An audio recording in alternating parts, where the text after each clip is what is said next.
Gezgin bir şef Köln'de. Köln'ün en romantik noktalarından bir tanesi olan bu katedral tamamlanırsa dünyanın sonu gelmiş olacak. Bizim de Türkiye'deki Noel pazarlarına giriş için 3-4 bin lira para istesinler yani. Şunlara bak. Bayılırsın buna. Çok güzel. Biz tadını çok sevdik.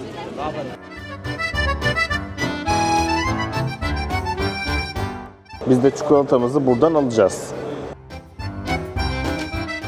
Ya bir şey diyeceğim, bu ne? Cüceler burada kayıp düşüyorlar. Kölsch Birası ince uzun bir bardakta servis ediliyor. 632 yıl sürmüş yapımı.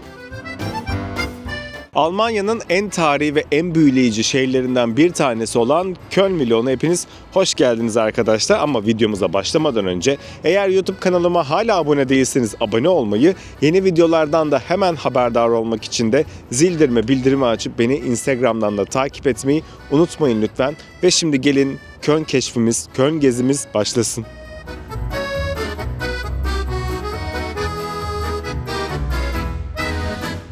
Biz buraya Düsseldorf'tan günübirlik geldik. Planımız Düsseldorf'ta kalıp hem burayı hem de çevredeki şehirleri ve Noel pazarlarını gezmekti. Köln'e trenle yolculuk yaklaşık 30 dakika sürüyor. Almanya içindeki tüm toplu taşımayı kullanmak için telefonumuza Ticket Plus uygulamasını indirip 58 euroya bilet aldık. Bu biletle Köln Katedrali'nin hemen yanındaki ana tren garı olan Köln Hauptbahnhof'a geldik.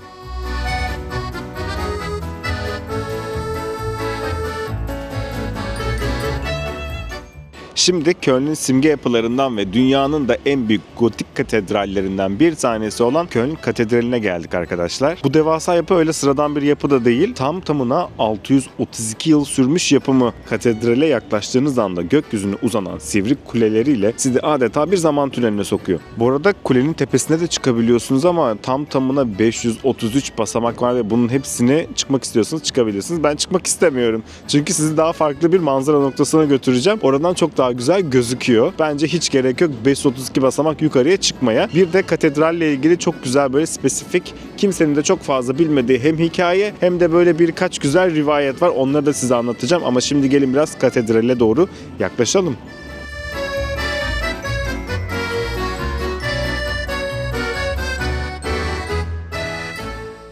Ne zaman Köln Katedrali'ni görseniz bu Barcelona'daki katedral gibi asla bitmiyor. Sürekli bir inşaat hali. Bu katedralin tamamlanamama kehaneti var. Köln'deki yaşayan insanların söylediğine göre bu katedral tamamlanırsa dünyanın sonu gelmiş olacak. Bu yüzden katedral yüzlerce yıl boyunca kasti olarak hiç tam anlamıyla bitirilememiş. 19. yüzyıla kadar mimarlar bazı bölümleri bilerek eksik bırakmış. Bugün bile yapıda sürekli bir restorasyon hali görürsünüz. Bir de katedralin dış tarafına baktığınızda garip böyle taş yapılı, çirkin suratlı heykeller göreceksiniz. Bu heykellere gargoyle deniyor. Şehir efsanesine göre de bu yaratıklar şehri kötü ruhlardan koruyor. Bu yüzden her birinin yüzü abartılı derecede çirkin, tuhaf veya korkutucu olarak tasarlanmış.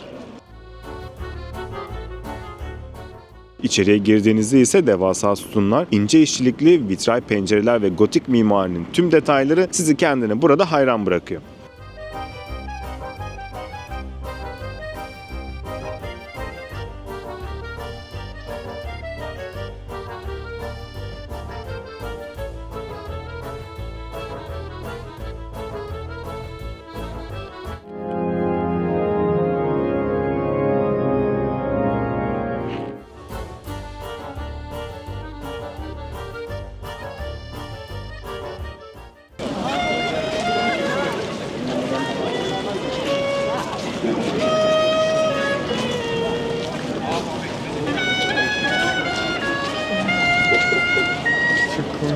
Bir şarkısın sen eşliğinde Köln gezisi.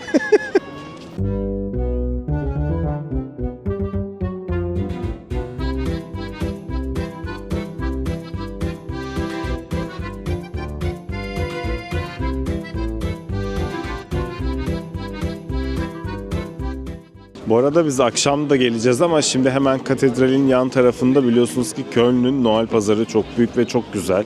Hemen size bakın şu arkamdaki fotoğraftan gösteriyorum.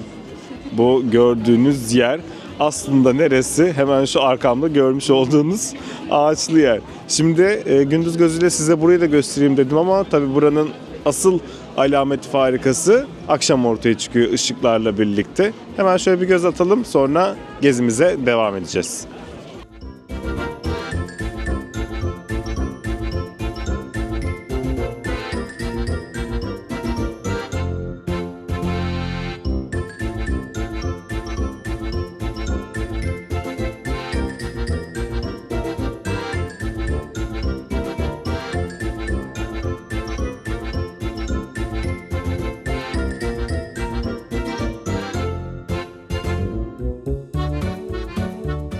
Köln'ü yavaş yavaş gezerken sizler de eğer videoyu beğendiyseniz beğen butonuna basmayı, yeni videolardan da hemen haberdar olmak için de zillerimi bildirimi açmayı unutmayın lütfen. Ve şimdi gelin, gezimiz devam ediyor.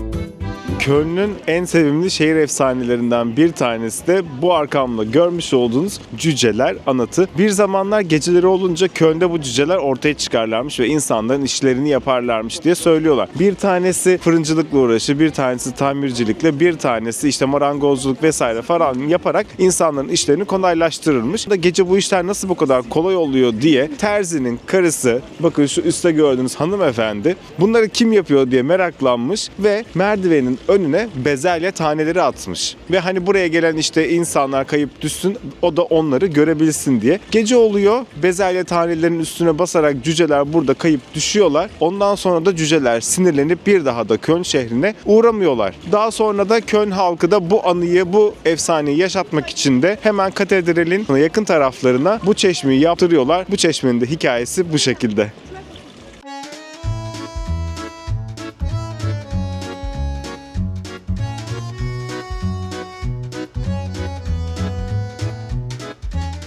Fürüh denilen bir mekana geldik şimdi. Burada fried potato dumplings denilen bir meşhur yemek vardı. Ondan söyledik. Böyle haşlanıp sonradan tavada kızartılmış gibi bir patates. Daha sonra üzerinde kırmızı biberler, soğan var, taze soğan var. Bir de yanında meşhur köş birası var. Bu lezzetlerin tadına bakıyoruz. Hatta sizlerle birlikte bakayım şimdi ben de. Yani güzel ama asla bir wow çok lezzetli falan değil.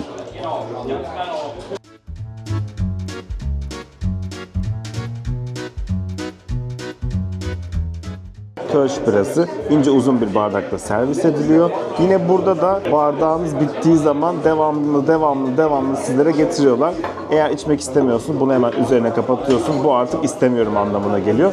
Bir de bunun da ince uzun bardakta servis edilmesinin nedeni de eskiden garsonlar müşteriler çabucak biralarını hani içip gitsinler, yeni müşteriler gelsin diye böyle ince uzun ve küçük bardaklarda yaparlarmış. Anlamı da bu şekilde. Köln'e geldiğinizde değmeniz gereken lezzetlerden bir tanesi de köş birası.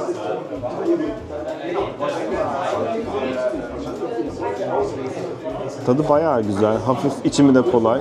Yani Düsseldorf birasına göre bayağı iyi.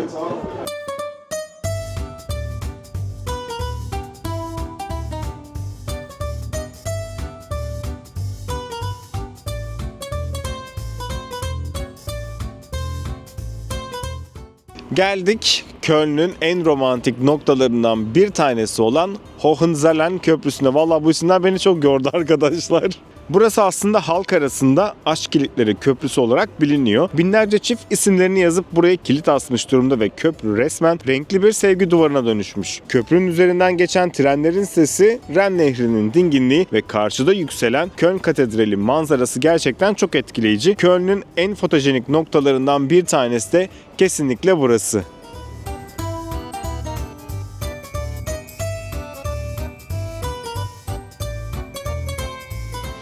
2017 yılında buraya Ayşe ile Furkan kilit asmışlar ömür boyu. İnşallah hala birliktesinizdir. Buradaki aşk kilitleri sadece romantik değil, aynı zamanda oldukça da ağır. Burada kilitlerin toplam ağırlığının 40 ton olduğuna dair bir söylenti var. Mühendisler zaman zaman köprünün yükünü hafifletmek için kilitleri sökmeyi düşünse de halk burayı bir sevgi anıtı olarak gördüğü için buna pek sıcak bakmıyor ama bana da biraz 40 ton fazla gibi geldi. Sanki biraz birileri atıyor burada.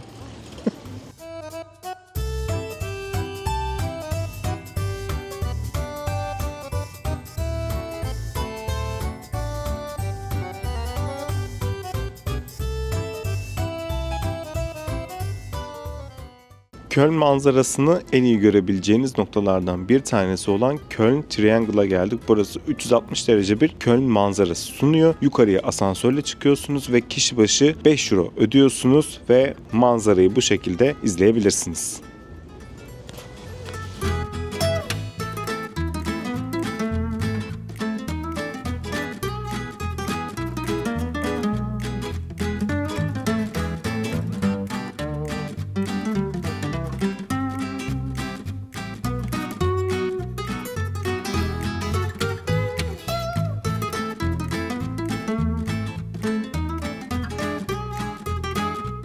Bu arada Köln'de ara ara geldiğiniz dönemlerde bitmeyen çan seslerini oldukça duyabiliyorsunuz. Bunun nedeni de 2. Dünya Savaşı'ndan sonra şehir yeniden doğuşun ve umudun simgesi olsun diye çan geleneklerine daha da önem vermeye başlamış. Yani duyduğunuz her çan sesi bir bakıma bu şehrin hayata tekrar tutuşunu anlatıyor. O yüzden geldiğinizde bazı dönemlerde bitmeyen çan seslerini duyarsanız işte bu yüzden.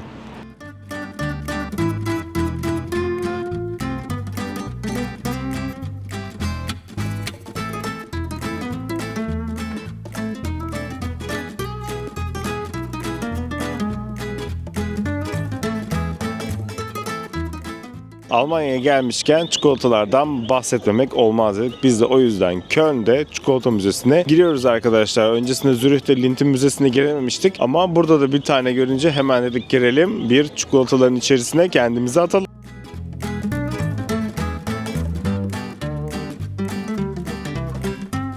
Çikolata müzesine girince önce küçük bir tropik alan karşılıyor sizi. Burada gerçek kakao ağaçlarını görebiliyorsunuz. Sonra çikolatanın kakao çekirdeğinden başlayıp nasıl üretildiğini adım adım izliyorsunuz. Camın arkasında çalışan makineler var. Çekirdeklerin kavrulmasından öğütülmesine, karıştırılıp kalıplara dökülmesine kadar tüm süreç gözünüzün önünde gerçekleşiyor. Müzenin en keyifli kısmı da çikolata çeşmesi. Sıcak çikolata sürekli akıyor ve görevli gofretle size bunu tattırıyor. Çikolata şelalesinden gofret yemeyen de ne bileyim yani.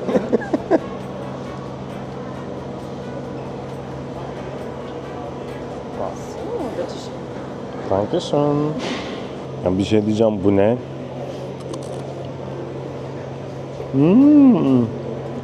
İçeride gezerken hem modern üretimi hem de çikolatanın geçmişten bugüne hikayesini görebiliyorsunuz. Dünyada en çok çikolatayı sizce hangi ülke tüketiyor dersiniz?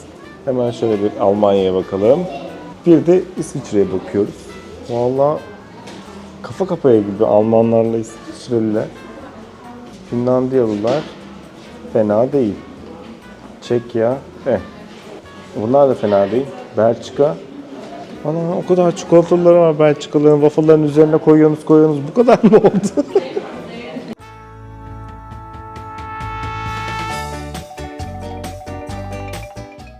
Çikolata müzesinin içerisinde çikolataların tadına da bakabiliyorsunuz. Şimdi şu buton yeşile dönünce basacağız. Biz de çikolatamızı buradan alacağız.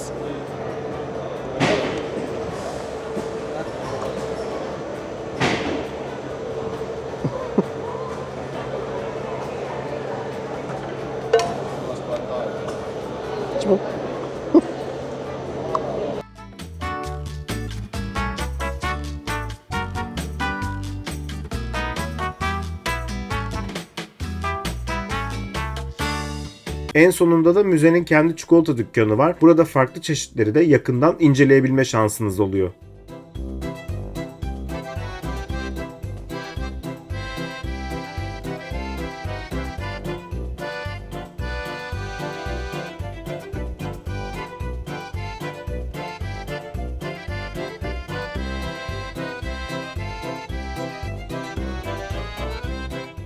Çikolata Müzesi'nin yanında da küçük bir Noel pazarı kurmuşlar. Orada da şöyle bir deniz ürünleri gördük. Dedik hemen bir tadına bakalım.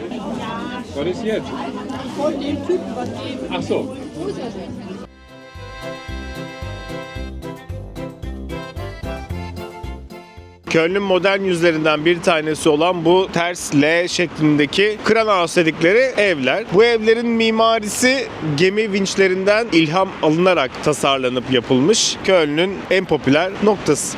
Garip geldi. Niye popüler olmuş? Ben de anlamadım.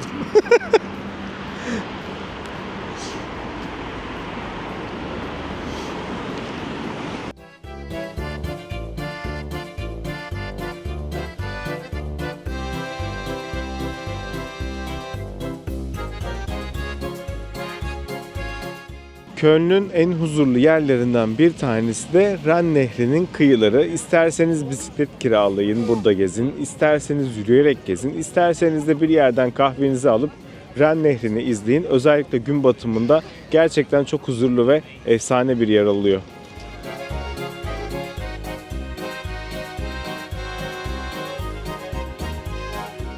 Şimdi geldik Köln'ün kalbin attığı yere, yani Altstadt, Eskişehir'deyiz. Dar sokaklar, tarihi renkli evler, Ren Nehri'ne açılan küçük meydanlar, burası tam kartpostal gibi. Burada yürürken hem şehrin tarihini hissediyorsunuz hem de etraftaki kafeler, publar, birhanelerle Köln'ün günlük hayatını görmüş oluyorsunuz. Özellikle nehir kenarındaki renkli evler tam fotoğraflık yerler. Köln'e gelirseniz Altstadt'a şöyle sakin bir tur atmayı ve mutlaka bir kahve ya da köşk molası vermeyi de unutmayın.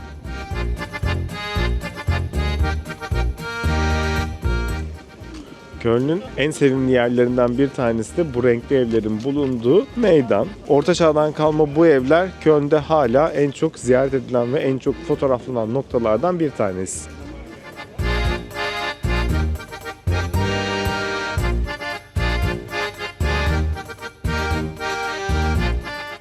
Nasıl gidiyor Köln maceramız? Sevdik mi? Eğer sevdiyseniz videonun altına yorumlarınızı eklemeyi unutmayın. Ya da Halil buraya da gitseydim bak çok güzel dediğiniz yerler varsa belki bir sonraki Köln videomuzda orayı ziyaret ederiz. Ne dersiniz? Şimdi gezimize kaldığımız yerden devam ediyoruz.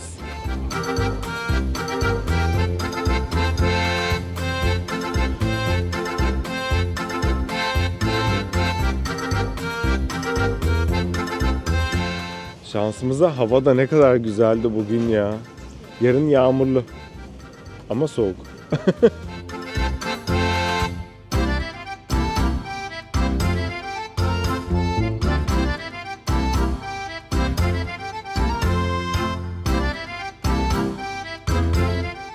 Altstadt sokaklarında gezerken hemen meşhur bir kolonyacı gördüm. Hemen size de kolonya hakkında bilgi vereyim istedim. Kolonya'nın aslında isim kökeni Köln'den geliyor. 1700'lerde burada Eau de Cologne, yani Köln suyu diye hafif, ferah bir koku üretiliyor ve Avrupa'da çok popüler oluyor. İsim o kadar yayılıyor ki bize de zamanla Köln kelimesi kolonya diye kullanılmaya başlıyor. Yani bugün kolonya dediğimiz şeyin hikayesi aslında tam olarak bu şehirden başlıyor.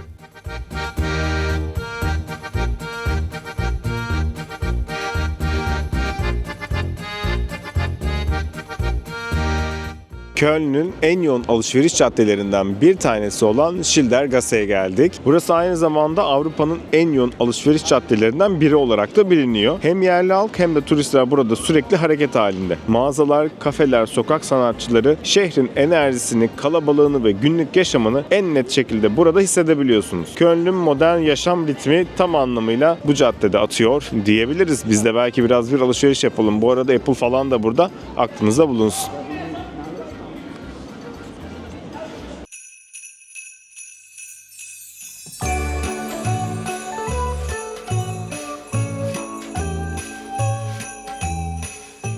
Yol üzerinde giderken Neumarkt Noel pazarını gördük. Hazırsanız şimdi burayı geziyoruz. Arkadaşlar çok güzel gözüküyor ve bayağı da büyük.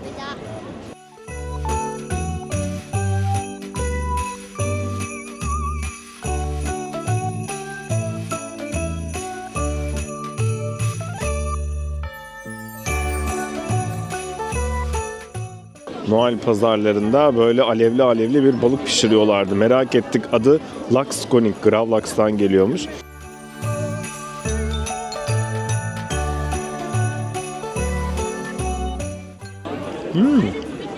Tadı güzel bu arada ya.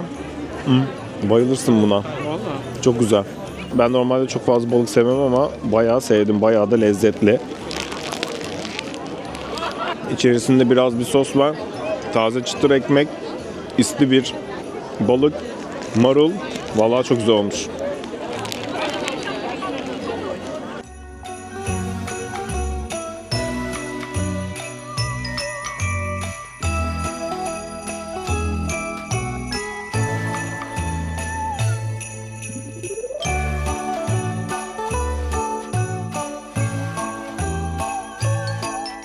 Şimdi Noel pazarında gezerken Baumkuchen denilen bir kek gördük.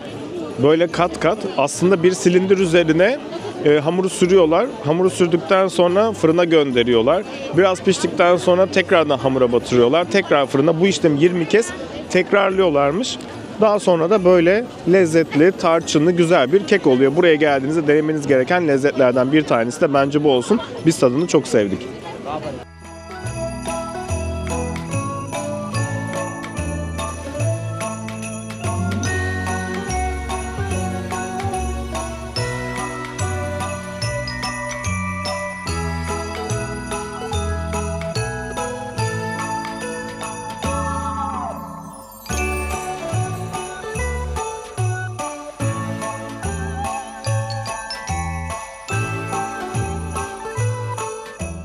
Bu arada Noel pazarlarında bir de Flammkuchen dedikleri bir Alsas pizzası var. Böyle ipinecik bir taban, kremalı bir sos. Üzerine istediğiniz malzemeleri vesaire ekletebiliyorsunuz. Noel pazarlarına geldiğinizde onu da deneyebilirsiniz. O da lezzetli. Biz daha öncesinde denediğimiz için o midedeki hakkı başkasına devredeceğiz.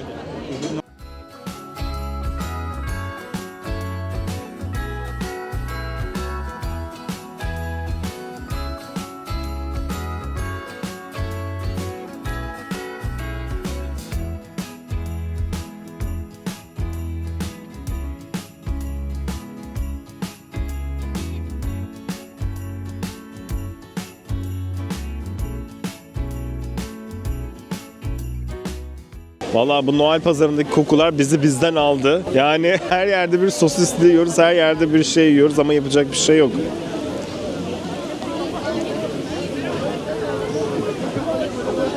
Bizim de Türkiye'deki Noel pazarlarına giriş için 3-4 bin lira para istesinler yani. Şunlara bak. Sinirim bozuldu.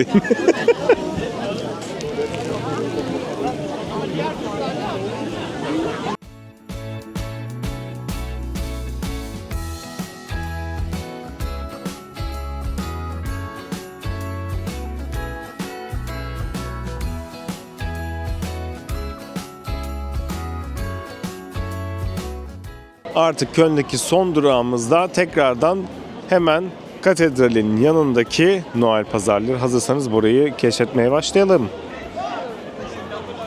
Bu arada hava güzel gibi ama soğuk.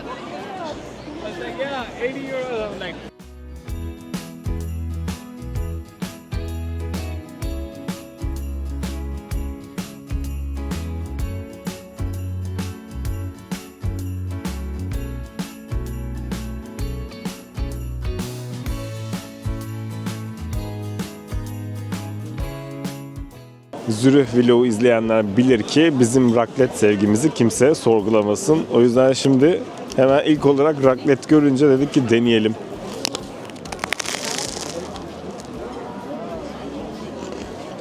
Güzel. Denenebilir. Üzerine sarımsaklı böyle otlu bir yağ da gezdiriyorlar. O ekstra bir lezzet katıyor.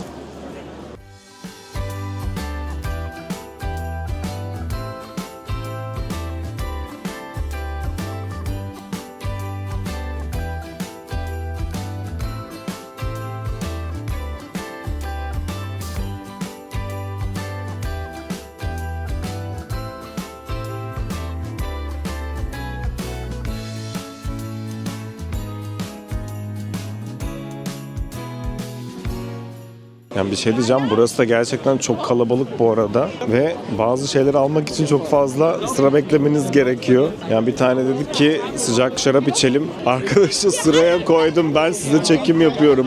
O kadar kalabalık yani burası.